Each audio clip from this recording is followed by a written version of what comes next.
Welcome to the Explainer. Today we're going into strict training mode.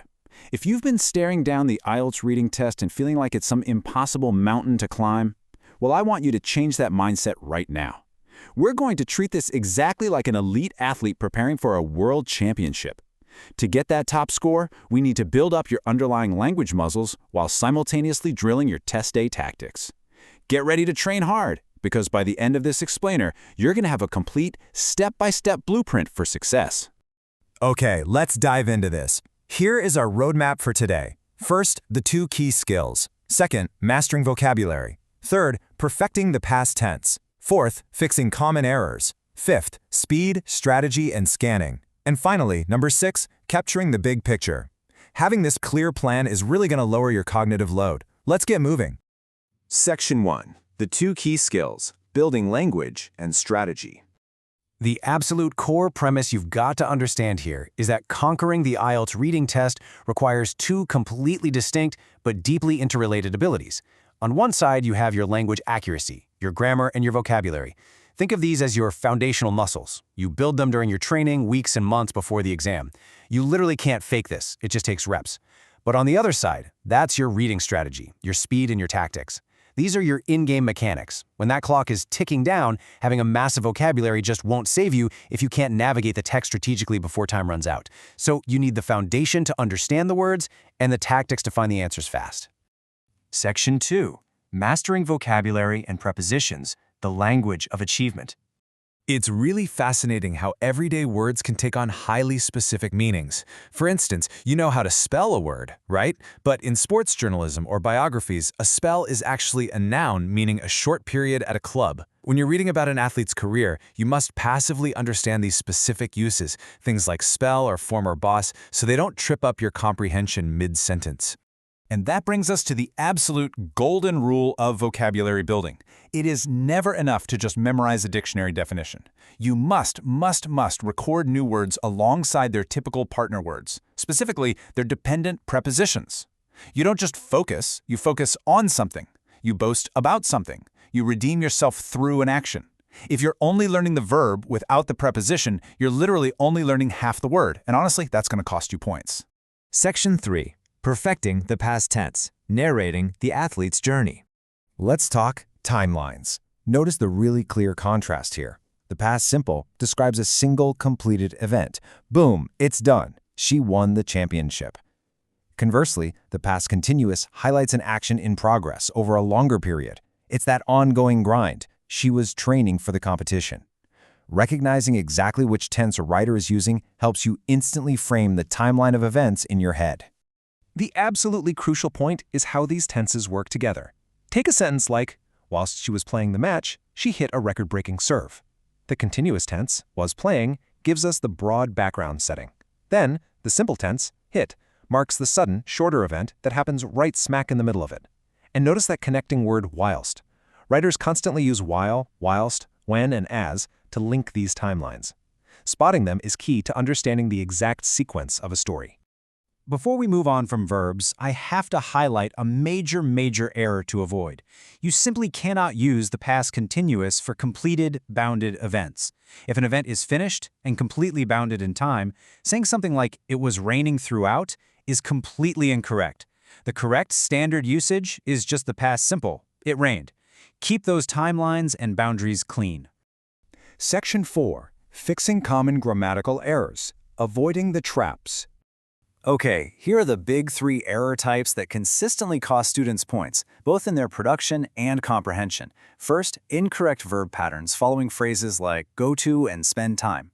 Second, choosing the wrong dependent prepositions, which we just touched on. And third, confusion between specific adverbs. Let's break down exactly how to fix these right now.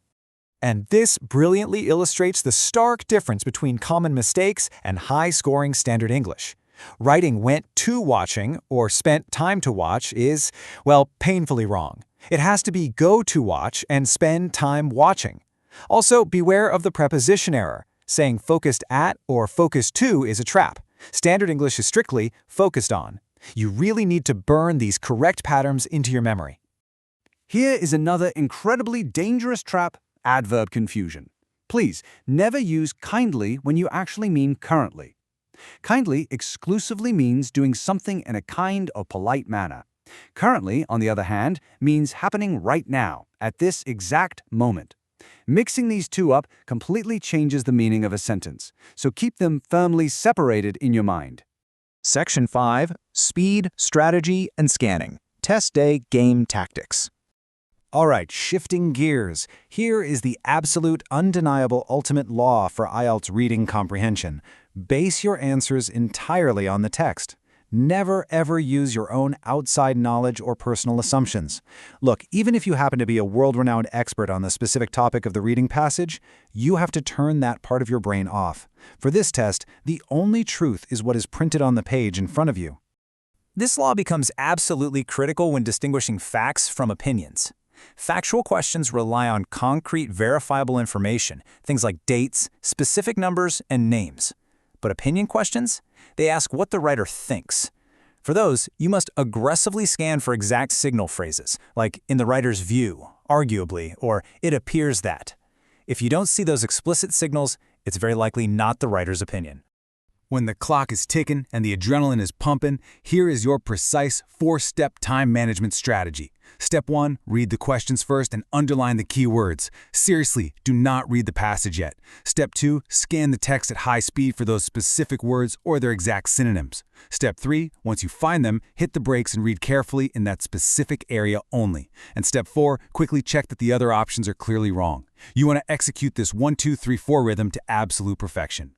Now here is an incredible structural advantage. Pro tip: answers in multiple choice questions follow the exact same order as the reading text. This is huge. If you find the answer to question 1 in paragraph A and the answer to question 3 in paragraph C, you instantly know the answer to question 2 is hiding somewhere in paragraph B. It naturally narrows down your search area. It's a massive, massive time saver. Section 6. Capturing the big picture. Global understanding. Let's slow down for a second, because you need to beware the most dangerous trap test makers will set for you. They will give you a title option that is beautifully, perfectly accurate for just one single paragraph. It looks so incredibly right, but because it totally ignores the rest of the text, it is completely wrong as a broad summary. A partially correct answer for the whole text is always a trap. To defeat that trap, I want you to imprint this exact question into your mind. Every single time you are asked to select a broad summary or title, stop and ask yourself, does this option work for every single paragraph? If the answer is no, if it's way too narrow and only fits section B, then throw it out.